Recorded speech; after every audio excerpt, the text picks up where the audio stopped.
नमस्कार, मैं हूं राजन झा और नए वीडियो में स्वागत है आपका।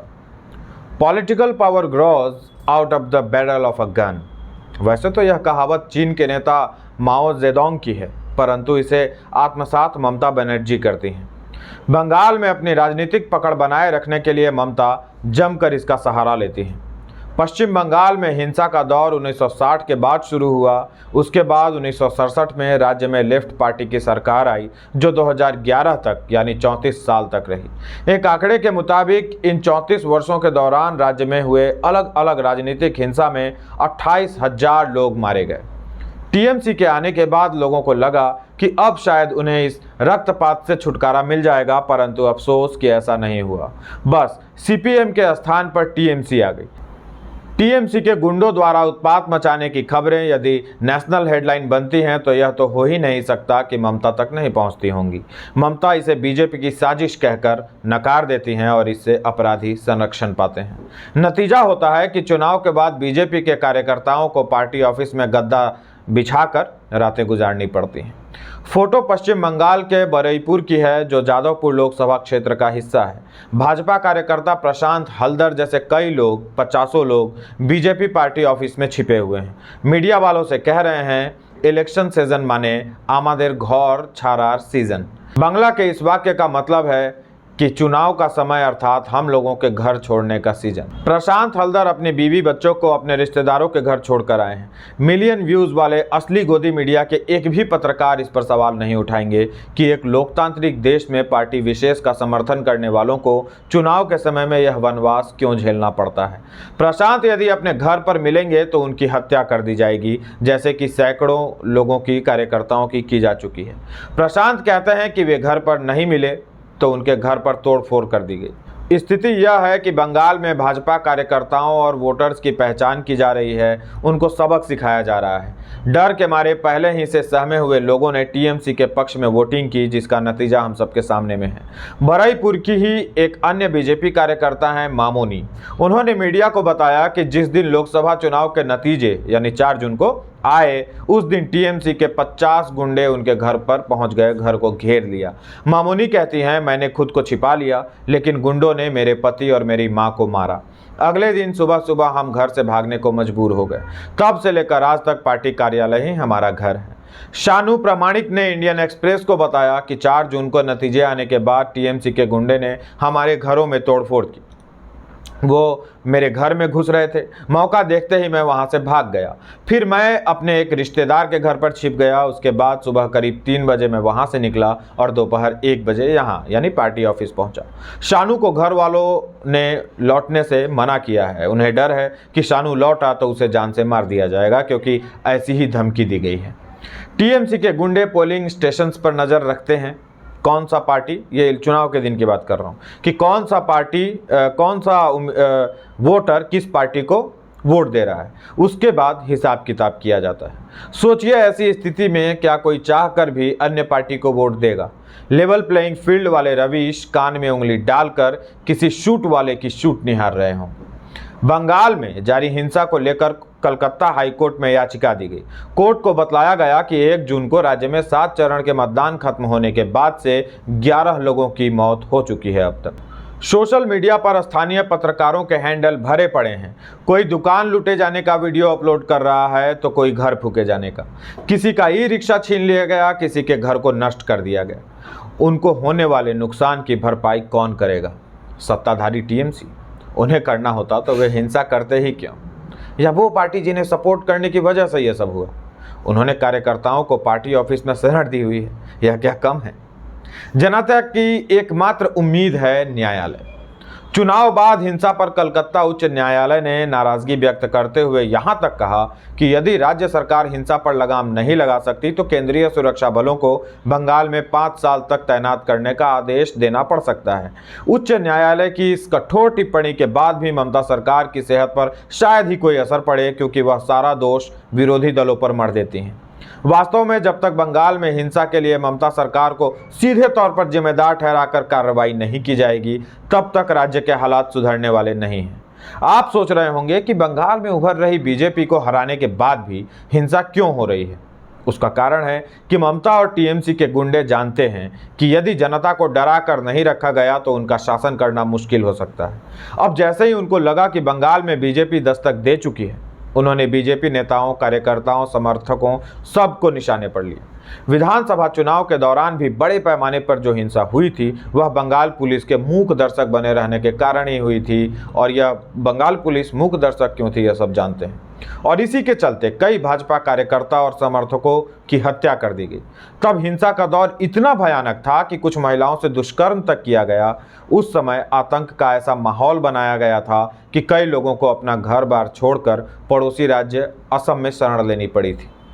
लोकसभा 2019 में अच्छा प्रदर्शन करने के बाद विधानसभा में भी ठीक ठाक सीटें जीतने वाली बीजेपी को लेकर यह कहा जाने लगा कि अब बीजेपी बंगाल में टीएमसी को उखाड़ फेंकने वाली है।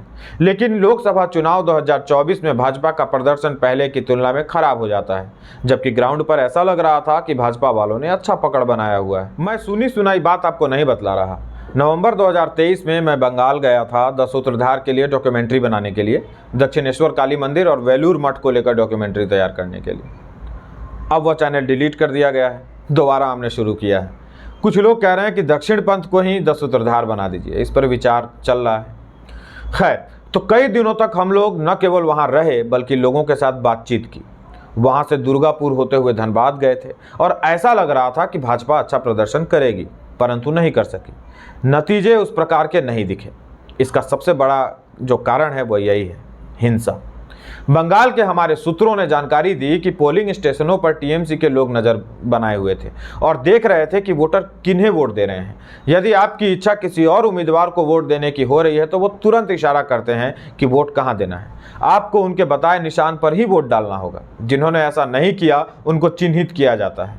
फिर अलग अलग बहानों से उनके विरुद्ध हिंसा होती है। उसमें मारपीट से लेकर मर्डर तक और दुकान लूटने से लेकर आग लगाने तक की घटनाएं शामिल हैं। बंगाल के अनेक लोग टीएमसी के गुंडों से परेशान हैं, तो वहीं कुछ लोग ममता का साथ इसलिए नहीं देना चाहते क्योंकि वो मुस्लिम अपीजमेंट करती है। यदि गुंडों को इस बात की भनक लगती है कि वोटर टीएमसी को वोट न देने का मन बना रहे हैं तो वो सार्वजनिक रूप से किसी भाजपा कार्यकर्ता या वोटर के साथ हिंसा करते हैं। कई मामलों में हत्या कर दी जाती है, घरों में आग लगा दी जाती है। बीजेपी के लोग उसी आग में हाथ सेकते हैं, फोटो वीडियो एक्स पर पोस्ट करते हैं और रोना मचाकर अगले किसी वीडियो या फोटो के बाहर आने की प्रतीक्षा करते हैं। बंगाल विधानसभा चुनाव के बाद भाजपा कार्यकर्ताओं को चुन चुन कर निशाना बनाया गया, हत्याएं की गईं। साफ तौर पर यह संदेश दे दिया गया कि टीएमसी के अलावा किसी और पार्टी का नाम लिया तो अंजाम देख लो। केंद्र की बीजेपी की सरकार कड़ी निंदा करती रही। कलकत्ता हाई कोर्ट फटकार लगाता रहा और आज तक हिंसा होती जा रही है।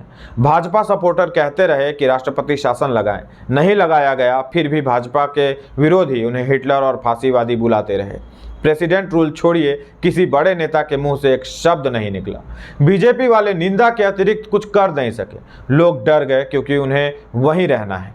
उन्होंने कमजोर रक्षक चुनने से अच्छा मजबूत अत्याचारी को समर्थन देकर उन्हीं की कृपा पाने की कोशिश की। न चाहते हुए भी टीएमसी को वोट पड़े। आगे आने वाले चुनाव में भी यही होने वाला है। मुस्लिम और ममता समर्थक हिंदुओं के अतिरिक्त सताए गए लोगों का वोट भी टीएमसी को मिलेगा और टीएमसी भारी बहुमत से जीत कर आएगी। भाजपा के खाते में ऐसी कुछ सीटें आ जाएंगी जहां हिंसा कम होती है या भाजपा के लोग संख्या में अधिक हैं, परंतु सत्ता तक पहुंचना मुश्किल ही नहीं, नामुमकिन हो जाएगा। मुझे इस बात से कोई मतलब नहीं है कि किसी राज्य में किस पार्टी की सरकार है, परंतु इससे मतलब है कि राज्य में किसी सनातन ध्वज वाहक पर किसी तरह का अत्याचार तो नहीं हो रहा। मुझे अफसोस होता है कि हमारे भारत में बहुसंख्यक हिंदू ही पीड़ित हैं। दूसरे देशों में जहां बहुसंख्यक अल्पसंख्यकों को दबा कर रखते हैं, उनके साथ दोयम दर्जे का व्यवहार करते हैं, अत्याचार करते हैं, वहां उनकी संख्या बढ़ती जा रही है और हम हिंदू अपने देश में गंगा यमुना का मिलान करते करते कम होते जा रहे हैं। वो चाहे बंगाल का हिंदू हो, चाहे कश्मीर का या यूपी का। मुझे यह मंजूर नहीं कि हिंदू कमजोर और पीड़ित दिखाई दे। हिंदू हमेशा मजबूत रहना चाहिए। हिंदू मजबूत और सुरक्षित रहे तो पूरी दुनिया में अमन व शांति पसरी रहेगी। आसुरी शक्तियों का संपन्न होना मानवता के लिए हमेशा से खतरा रहा है। अब आप कहेंगे कि तो क्या किया जाए? सबसे पहले आपको स्थानीय लोगों को यह विश्वास दिलाना होगा कि तुम्हारे साथ गलत नहीं होगा। यदि हुआ तो इसके परिणाम बहुत बुरे होंगे। यदि कोई अप्रिय घटना घटे तो बीजेपी के बड़े नेता और डेलीगेशन बिना समय गंवाए पीड़ित के साथ खड़े होकर गुंडों को धमका कर आएँ। केवल धमका कर ही ना आए, आगे की भी व्यवस्था करके आएँ। अभी आज ही मैं शुभेंदु अधिकारी का एक पोस्ट देख रहा था, वो किसी ऐसे कार्यकर्ता के घर पर पहुंचे हुए थे जो हिंसा का शिकार था। ऐसी ही एक्टिविटीज़ करनी पड़ेंगी। इसके लिए सेंट्रल फोर्सेस को अधिक छूट देकर कई वर्षों के लिए तैनात भी किया जा सकता है, ताकि उपद्रवियों और गुंडों का इलाज किया जा सके। गुंडों, बदमाशों और उपद्रवियों में कानून का डर होना बहुत जरूरी है। पुलिस तो कार्रवाई करने से रही, ऐसे में सेंट्रल फोर्सेस की तैनाती अति आवश्यक है, वो भी खुली छूट के साथ। अपने कार्यकर्ताओं के साथ जब बड़े नेता खड़े होते हैं तो जुड़ने वालों की संख्या बढ़ती है, जमीन पर इसका प्रभाव सकारात्मक पड़ता है। इससे संगठन मजबूत होता है, और जब संगठन मजबूत होगा तो आपके विरुद्ध हिंसा करने वालों के मन में भी भय व्याप्त होगा। जब ईंट का जवाब पत्थर से दिया जाने लगेगा तो ईंट चलाने वाले दुम दबाकर भाग खड़े हो जाएंगे। बंगाल बीजेपी में भी गुटबाजी होती है, पार्टी को उस पर भी ध्यान देना होगा। सबसे अधिक कार्यकर्ताओं का ध्यान रखें, हौसला बढ़ाएं, जरूरत पड़े तो प्रवास करें। फिर आप देखेंगे कि धीरे धीरे हिंसा की घटनाएं कम होने लगेंगी। हो सकता है कुछ समय के लिए केंद्रीय बलों को तैनात करना पड़े। कलकत्ता हाईकोर्ट ने भी ममता सरकार को यही कहा है। कुछ समय के लिए केंद्रीय बलों को और ताकत देकर उन्हें उनकी बड़े पैमाने पर तैनाती करके वोटिंग करवाएं और फिर परिणाम का इंतजार करें। आज के लिए इतना ही। मिलेंगे एक नए वीडियो के साथ। बने रहने के लिए बहुत बहुत धन्यवाद, बहुत बहुत आभार।